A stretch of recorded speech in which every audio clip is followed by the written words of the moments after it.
Hello, did you know that 1 in 3 people are introverts? Now, if you're in marketing or if you're a small business owner, that might actually present a problem, or so it seems. Is it a problem to present a presentation or speak on stage when you're an introvert? Fact is that a lot of the best speakers in the world consider themselves to be introverts. That's today's topic for Strategy Talks. Stay with us as we explore public speaking tips for introverts. Let's go.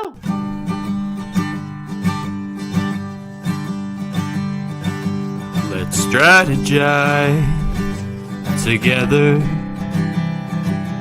Let's hear it from an expert.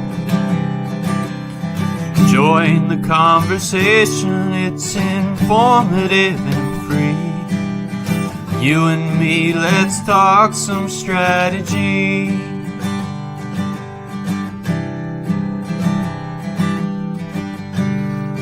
Now here's your host, Morin-van.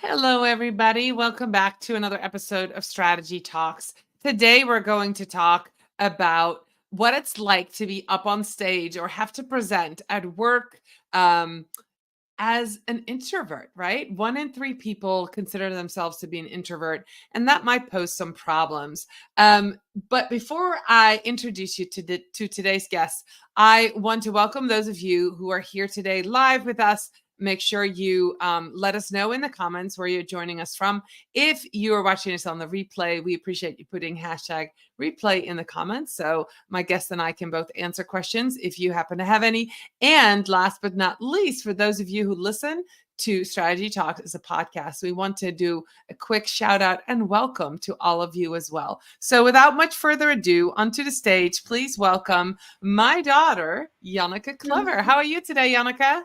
Good. How are you? I'm so excited to be on the podcast. I know. We've been planning this for a while. So for those of you who don't know Janneke, she thrives on finding solutions through data. Driven by a passion for machine learning and AI, she uses her expertise to empower organizations, particularly within the government sector. As a technical consultant, Janneke dives deep into complex data sets, unearthing valuable insights that help agencies operate more efficiently, optimize their operations, and make data-informed decisions. Now, we as marketers need to do that as well, of course. Beyond her analytical prowess, Janneke is a Charleston resident and loves to cook. So, Janneke, you and I are going to talk about public speaking for introverts and really talk about presentations. But before we do that, can you share a little bit of what it's like and why you consider yourself to be an introvert? Yeah, the way I've always heard it described is that introverts versus extroverts, they're sort of charged up by time alone, whereas extroverts are charged up by time with other people. And so sometimes for introverts, if they're spending too much time in a large group, they can get overwhelmed and feel like they need some more time to recharge. And I would say being an introvert's not necessarily synonymous with being like shy or having stage fright, but often those can go hand in hand. And that's been the case for me throughout my past. So yeah, so let's talk about that. You were, or you considered yourself to be an introvert as early as middle school, if I remember correctly, in high school. How did you get past some of those required presentations in school when you didn't have the skills that you have now to, present in front of a classroom of your peers? Yeah, definitely. I would say that high school is the point in school where really they start having you do a lot of presentations. And I would say the first few of those, I was super nervous and I didn't really know how to prepare because I didn't want to over prepare. And so I would just kind of wing it. And then I would start to realize that for me personally, I'm not great at talking off the cuff. I think a little bit slower, kind of really mull over stuff. And so when I try to word things like very quickly, sometimes it doesn't come out the way I want it to. So I kind of um, learned how to prepare. And sometimes for me, that was a lot of preparation, just sort of writing out a script and reading it a ton of different times. And each time I would sort of remind myself of what I actually thought about the topic, come up with various different phrases and ideas that I had about it. And that way, when I actually went to present, I had formulated those thoughts more. So it was just kind of really familiarizing myself with what I thought about the topic. And that way, speaking off the cuff was easier and it still sounded natural. All right. So would you consider that you were at that point in time over preparing yourself? Basically thinking anything can be thrown at me. I need to be prepared for anything. Or did you feel like you were perfectly prepared at that time? I think initially, probably definitely, I was over prepared. That I would literally write out a script and sometimes memorize the script word for word because I was so afraid of what would happen if I didn't, that I would get tripped up and start saying random things that didn't make sense. So I think there's a little bit of a balance of having that script, having those ideas, but being able to speak freely and not constricting yourself to one sentence after another. Right. So that brings me to where you are now. You're a technical consultant. You're 2 years into a job. You have developed a framework for presentations, and you're teaching that to people within your company on how to prepare, right? How to present to, I'm assuming, clients and in the consulting area. So, I have asked you to prepare that for today. And by the way, I think this is one of your first lives, right? Being live on camera. So that's exciting. And I'm sure you've prepared. But this framework that you have, when you were kind of sharing that with me, when you initially developed it, my ears just immediately perked up and thought, this is something that myself as a speaker can use, but other people who present to potential clients, who have to present data sets to clients, right? Do reviews, do strategies. This framework, I think, can be really helpful for a lot of people. So that's why I've asked you to come today. And this is a great strategy for anybody in marketing or in a small business or in a job, in a career like you have, to have in their back pocket and to pull out when they need it. So, Janneke, what does the framework look like? And can you share a little bit more about it? Yeah, for sure. So, with this framework, I was asked to speak to a group of younger consultants that were just coming in on how to conduct presentations. And just with that kind of broad topic, I was like, oh man, how do I do this? But I kind of broke it down into 4 different main areas of a good presentation. So those are content, structure, design, and delivery. And so those are 4 elements. And so I was, at the same time as I was thinking of all of this, I was creating the presentation. And a lot of times when I do that, I'll look up like a graphic with 4 elements in it. And so when I did that, it started bringing up a bunch of graphics of like the 4 elements of nature, the earth, air, water, and fire. And so I was like, that could be cool to join those up. So then now we're talking about AI, but I started to plug that into Bing AI and asking it which of these elements goes with the presentation elements. And it came up with a really cool pairing. So just to quickly summarize the pairing that I went with, there's actually a lot of different ways you could pair it depending on how you're looking at it. But content is the earth element. So it's like the solid foundation of your presentation.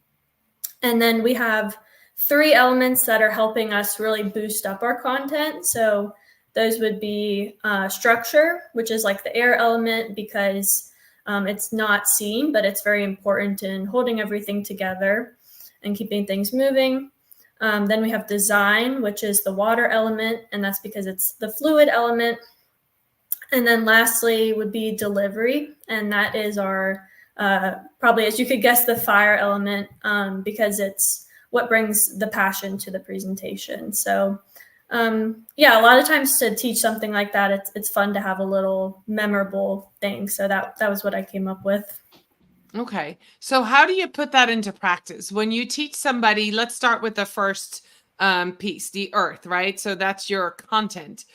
When somebody needs to put a presentation together, how does somebody get started with creating the right piece of content? And I'm going to throw this out there. I have a presentation that I have to put together for Tube Fest in the UK in May.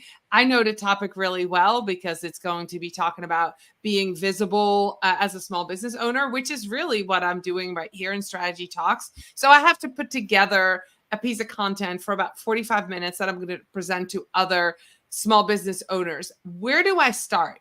How do I start this content piece? Yeah, so that can be tough figuring out where to start, just when there's so much content.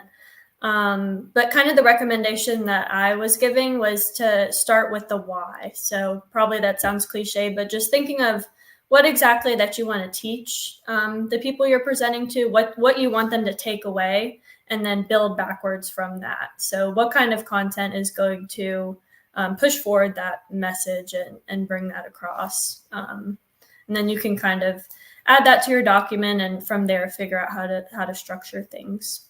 Okay, that makes sense. And then so the takeaway should be front and center. What do you want people to learn at the end of the presentation? And then you you go backwards. Is there anything else about content that you think is important that we know before we move on to the next element?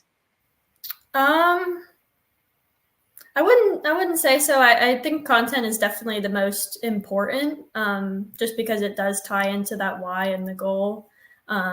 But yeah, the rest of the elements are really what will help us to boost up that content and get it across. Because if you don't have those, it can kind of fall flat and not really get across. All right. So I have a question about content. So I've been speaking for a long time, and for years and years, I would create the visuals before I created the written out content. I would have an idea about what I wanted it to look like. So it would start on the PowerPoint without having an outline. And so that doesn't really work very well. It kind of in the end does, but you end up redoing your visuals constantly as you adapt your script. Do you recommend only doing an outline? Do you recommend writing it all out, bullet points, making chapters, cue cards? What is your process? Because if you're watching this and you're a marketer and you're content creator, you might be a visual learner like I am, and you might go like, oh, I'm going to put a PowerPoint together without really thinking about the process. Any recommendations there, Janneke, about what to put on paper before doing the next element? Yeah, so I do have one recommendation, and it kind of goes in with the next element as well. One thing that can really kind of block you on your content is if you're thinking too much about those visual elements and like tweaking fonts and colors and trying to make everything look good. So one thing you can do is sort of create a wireframe. So you could create just a blank PowerPoint presentation, no theme or anything. And from there, you can sort of build your draft out. So figuring out where things will go on the slides, what kind of visuals you want, but not making anything pretty yet. So that will allow you to really focus in on the content. And then from there, you'll have a really solid start to be able to start creating the visual elements and pulling everything together. So sort of separating the design portion from your content and your structure. That's a great idea. And it's almost like it would be like virtual cue cards, right?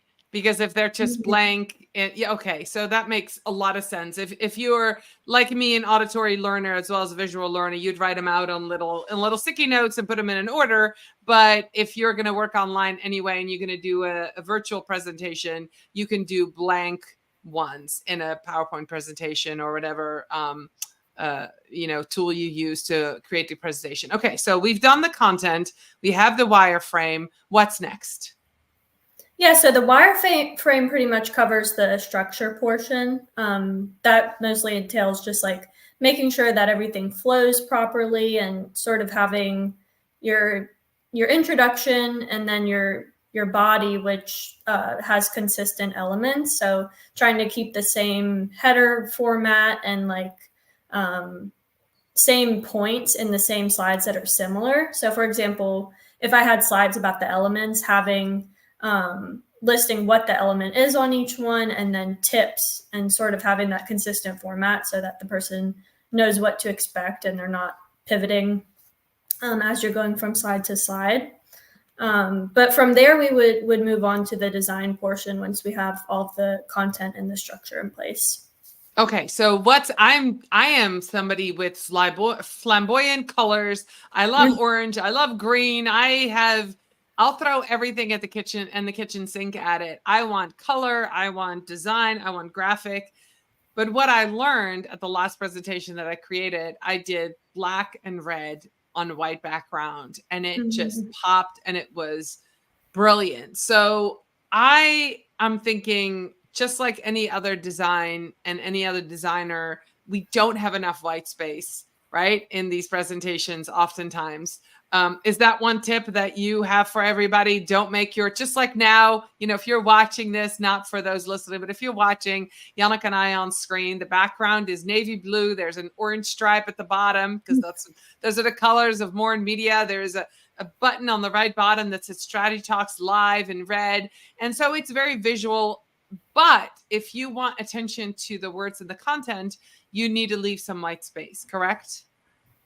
Yeah. I would say that the tips for design are kind of those cliche tips of building almost like a brand kit just for your presentation. So having specific fonts, colors, and placement, spacing of things that are consistent across all the slides. And again, that sort of helps prevent your audience's attention from pivoting from what you're saying to trying to understand what all is going on with the theme and everything. Definitely picking some key colors. You can definitely still have fun with color, but just not going too crazy with it. And then really the main thing with design is just not to overwhelm. So that applies to colors, to the amount of fonts that you have, the amount of content that you have on the slide. So there's a big difference between what you'll actually say and what's on the slide.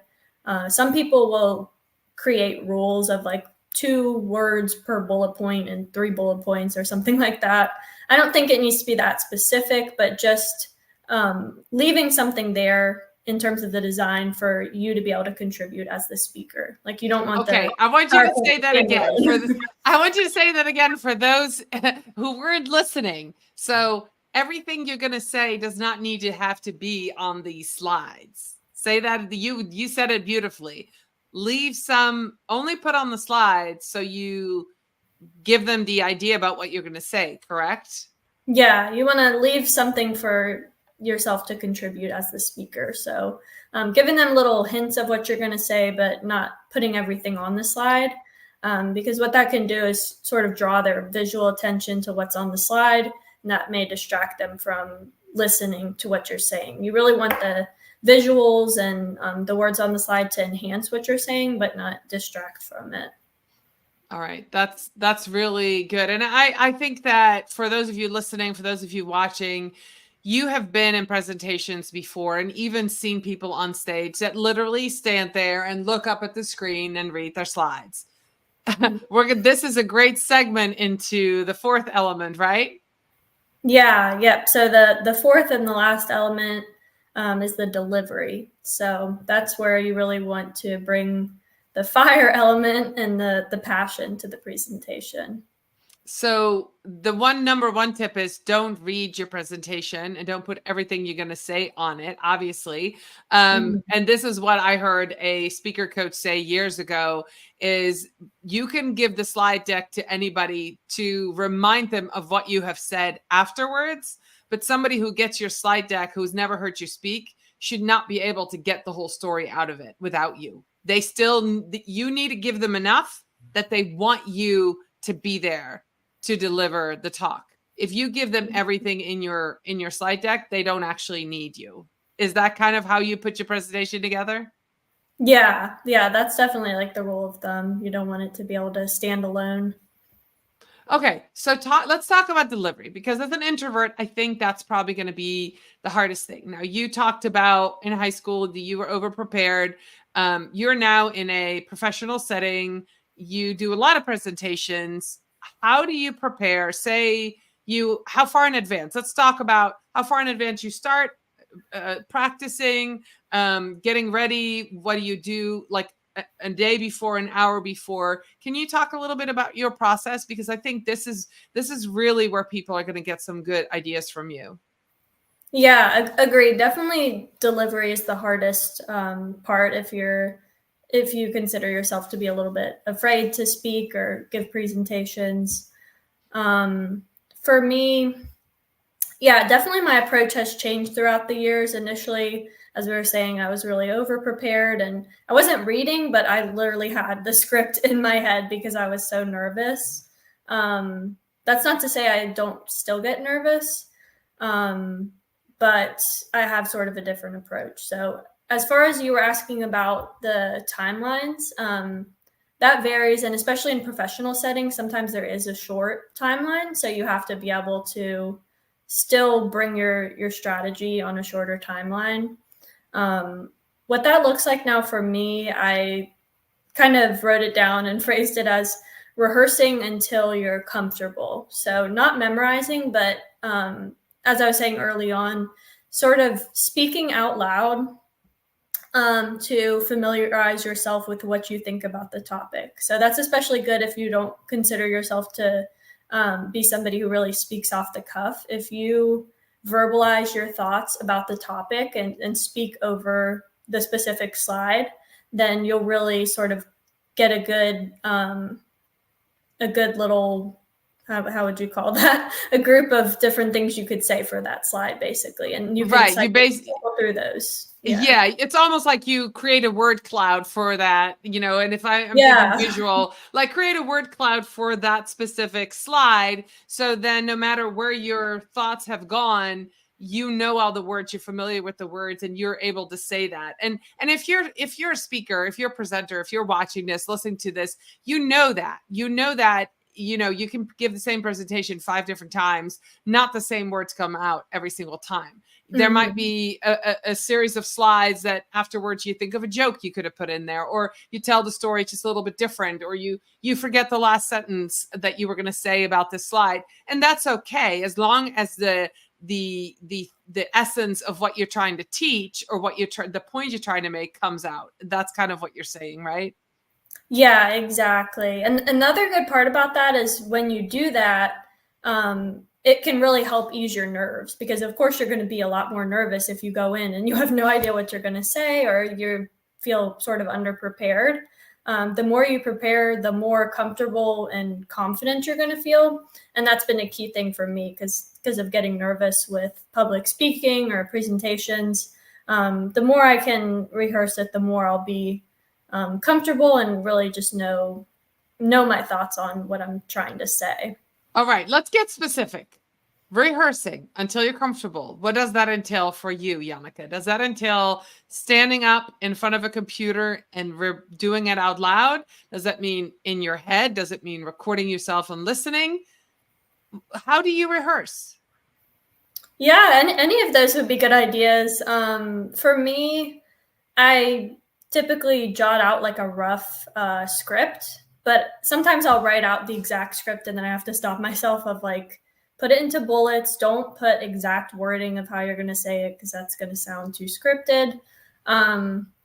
Get those bullet points and then try to recreate the way the presentation is going to be. So if it is something like your presentation that you mentioned, if you'll be standing at a podium, you can stand up, in your house, your standing desk or your counter, and recreate that. If you're going to be presenting in front of a laptop, you can just get in front of your laptop, turn your camera on so you'll see yourself like you would during the presentation, and just recreating that. And definitely for me, I do it out loud because that's the part I struggle with. Like that'll help you also with the intonation and which things you want to emphasize, and help you practice to not sound like monotone or something too. All right, so let's put a scary scenario in here. What if your slide deck malfunctions and either you can't see your slides or your audience can't see your slides? Any tips there? Has that ever happened to you? Oh boy, no, that hasn't happened to me. The worst thing that happened to me was I I didn't have water and I like got choked up and then had to like think in my head of if I was going to have water or not, but I did. But no, if you couldn't see your slide deck, I guess, yeah, well, honestly, it shouldn't really matter too much, right? Like if your slide deck is just an aid to what you're saying, then Right. they shouldn't necessarily need to see it to get what Right, you're as saying. long as you have the outline of what you're gonna say and you can present it. How Yeah. about timing, Janneke? How, because I'm talking about, presenting something for 45 minutes. How long are the presentations that you put together? Right. Yeah. So that can vary. Probably average like somewhere between 15 and 30 minutes or so. Okay. But yeah, that's important too, because with timing, you want to be respectful of if they've asked you to have a certain time. If you go too low or too high above the time, that can cause issues if it's like an event or something and Right. they're going from session to session. So it's important to time yourself, right? As you practice, it's important to Mm-hmm. make sure that you know when to finish your presentation. So you're, like you said, you're respectful of everybody's time. Is that something that comes in when you practice, or is that something really you should have figured out when you're doing your content piece? I would say that's when you practice, you will have to like start speaking and timing yourself to figure that out. But yeah, that can be where you kind of reduce the content down. If you've already got your content, then you start speaking and you realize like, hey, this one slide is like 8 minutes and all the other slides are 5 minutes. Then you can figure out which content is the least useful towards your message and take that out.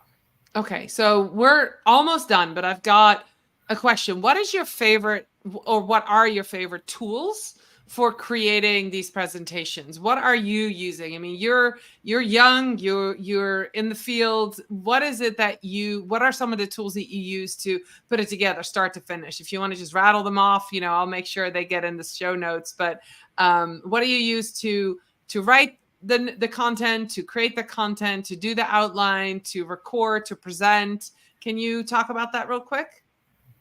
Yeah, I maybe a disappointing answer, but really still the main tool in the industry is PowerPoint. Okay. Still, that's mostly what's used from my experience, at least, or Google Slides. But as far as like I was mentioning with the topic and everything, it can really help you with ideas if you use something like Bing AI. Just tell it, if it's appropriate, you can give it some generic ideas of like I had done with matching up the topics and everything, and that can really help as well. Can't really think of anything else off the top of my head right now, but So do you do the visual design in PowerPoint then, Janneke? Or do you use something like Canva, or do you do it all in PowerPoint? yeah, right now I do it all in PowerPoint, but if you were doing it in a personal setting, you could. I've seen Canva has some really cool PowerPoint themes too, or presentation themes that you could probably get more creative there. All right. So quick question. This is the last one. Do you use any automations like sliding things in, fancy things, clicking, something zooms into the thing, or do you just, here's a slide, this is what it says? I just want to know. I don't. I wish I did. I've seen some cool like little video clips where people show really cool stuff you can do with PowerPoint lately. I've seen some little videos of that. I think it can be cool if it's used in the right way. You don't need it though. It's just kind of like an aid, I would say, if you want to bring in content sequentially so that they don't see things until you bring You're it ready in. for it. Okay, that So makes kind of a sense. Okay. specific use case. All right. So to be true to what we're talking about today, we're going to close it off because we're at 29 minutes. So I want to make sure that we value everybody's time. This was super interesting, super valuable. Janneke, how can people connect with you? And are you willing to share this framework if somebody messages you? Yeah, so you can connect with me on LinkedIn, Janneke Clever. The spelling, I guess, will be on the name of the episode. On the show notes. Yes. Yeah. Yes. People, if you're listening to this, yeah, you can go ahead. And then, yeah, if you could share this framework, write it out, that would be fantastic. Janneke, this has been a wonderful topic. I appreciate you being here. Thank you so much. I will be back next week with another episode of Strategy Talks. Bye, everybody. Thank you, Janneke. Thank you. Bye.